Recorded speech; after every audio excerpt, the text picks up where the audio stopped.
Friends നമ്മളിന്ന് പറന്നിറങ്ങിയ പ്രാവുകളാണ് കേട്ടത്. ഒരു അരമണിക്കൂറേ പ്രാവ് പറന്നുള്ളൂ. നമ്മൾ കഴിഞ്ഞ വീഡിയോയിലൊക്കെ പറഞ്ഞിട്ടുണ്ടായിരുന്നു പ്രാവിന് ആദ്യം ഇരുത്താണ് നമുക്ക് സെറ്റാക്കേണ്ടത്. ഇപ്പോൾ 2 ദിവസമായിട്ട് വലിയ അരമണിക്കൂർ പറത്തി നമ്മൾ പ്രാവിനെ വെട്ടി കാണിച്ച് ഇറക്കാൻ കേട്ടോ.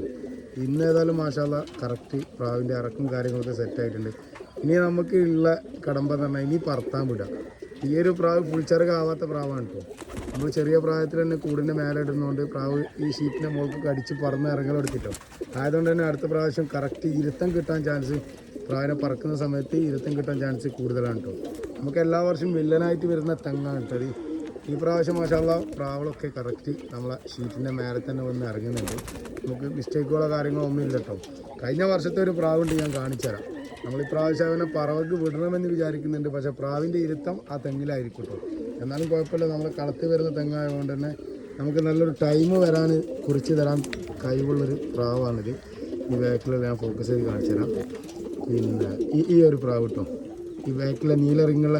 അപ്പോൾ നിങ്ങളുടെ അഭിപ്രായം കൂടി കമൻറ്റിലായിരിക്കാം. ഓക്കെ, ഈ പ്രാവ് എന്താണ് നിങ്ങൾ കാഴ്ചപ്പാടിൽ പ്രാവ് നന്നാവുമോ? നമുക്ക് ഒരു ടൈം പറഞ്ഞു തന്നിട്ടുണ്ട്, പക്ഷേ ഇരുത്തം റെഡി ആവാത്തതുകൊണ്ട് നമ്മൾ ആ പ്രാവിനെ മാറ്റി വെച്ചായിരുന്നു.